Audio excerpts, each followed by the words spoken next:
To miss this video as I go over all the highlights of our very first XRP Ledger Community Day, Brad Garlinghouse's discussions with President Trump, the ongoing Ripple SEC case, and a number of noteworthy new developments for the XRP Ledger were all covered. I also want to talk about an institutional adoption timeline at the end, which you will find fascinating.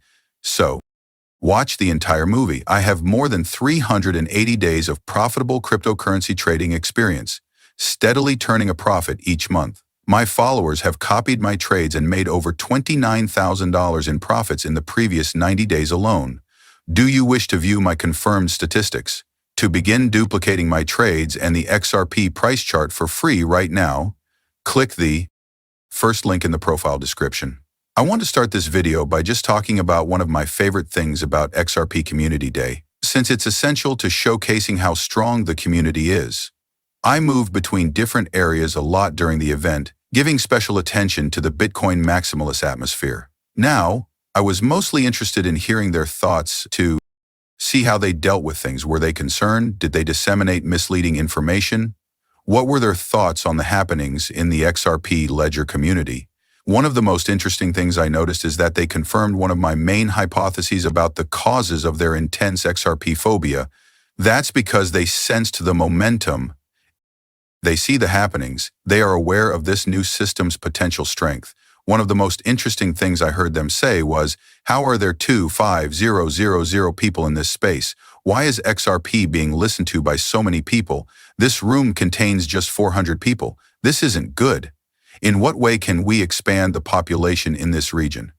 I witnessed utter terror now that they could at last get a glimpse of the true size of the XRP community. How many people are considering XRP? How many real people are aware of the value proposition of this asset? The Bitcoin Maxi plan continued to disseminate misleading information for a long period, in the hopes that these people would never discover it. Hopefully, we can fool them into believing the FUD and not understanding what XRP is. But for the first time, they realized how much potential this community had. One of the most exciting things for me was that over 1,500,000 people tuned in to hear the XRP talk, only taking in the enormous magnitude and power of the XRP community. These Bitcoin maxis, the majority of which are bots, try to portray us as a small collection of people.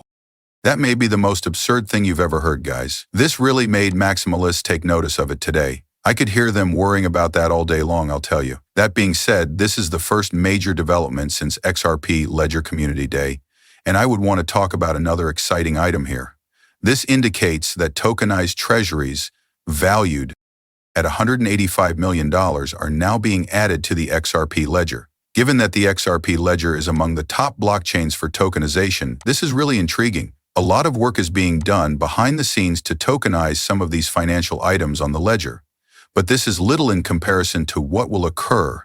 I believe that billions, if not trillions of money will be tokenized on the XRP Ledger.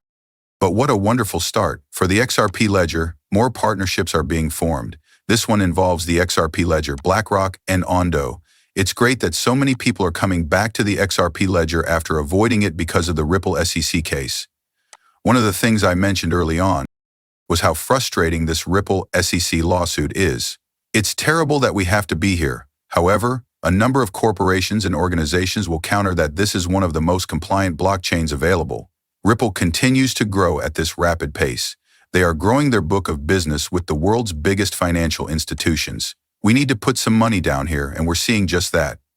The second really interesting item was about Brad Garlinghouse and President Trump. For some background, we have heard that Brad Garlinghouse and President Trump have had direct conversations about adding XRP to the strategic reserve. I wanted to share a video of Brad Garlinghouse talking about this directly on the XRP Community Day or the Ripple Community Day because I know you guys will find it intriguing.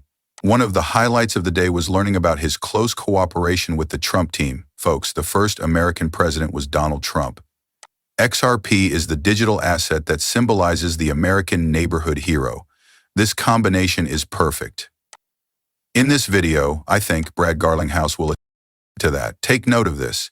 I have discussed these matters directly with the president. The president's dedication is also very clear. He understands how important these technologies are. He wants to be the president of cryptocurrency in the United States, and one of their main objectives is to undo some of the harmful policies of the previous administration. The kind of revocation of SAB 121, which addresses banks' custody of cryptocurrencies, has already been seen by you. That's a big thing. In the first week, the momentum is already there, and I am optimistic about the future. Specifically, there are almost 2 questions on the strategic reserve question. Is it reasonable for the U.S. to keep a strategic reserve pertaining to cryptocurrency?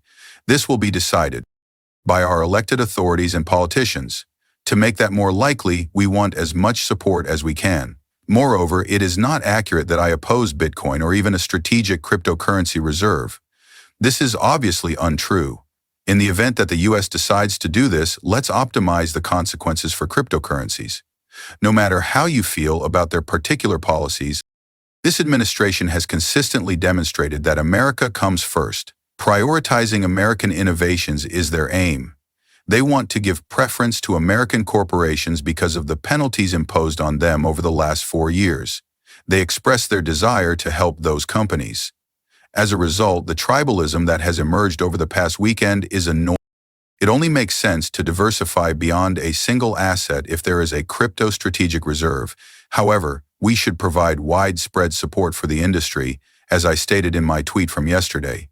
XRP is one among those. People and businesses utilize XRP to spread the ledger globally despite its inherent global nature.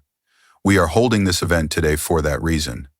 Last but not least, a small country like Bhutan has already created a basket and built a crypto strategic reserve.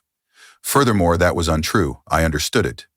Any financial advisor would tell you that diversifying your risk and holding a variety of assets will reduce risk.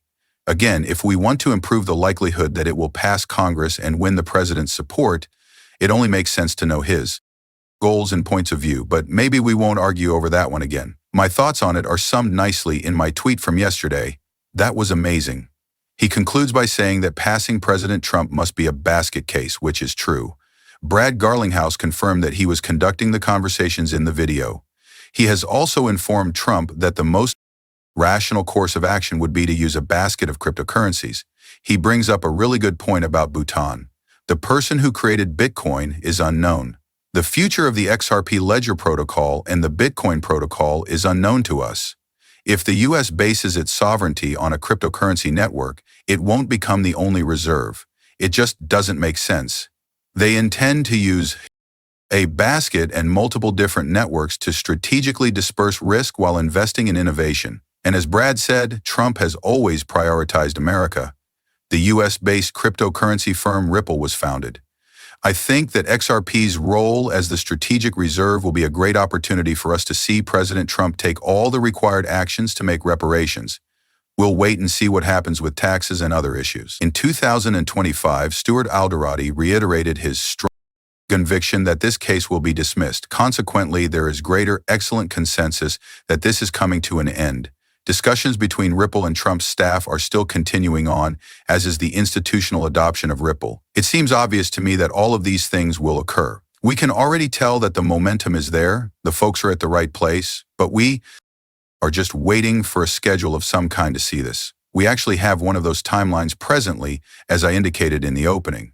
As we can see, each agency will talk about its skills throughout the first 30 days. The majority of the next 60 days will be devoted to deciding how people will proceed, what rules will be in effect, and how we will document many of the things we have done in the past.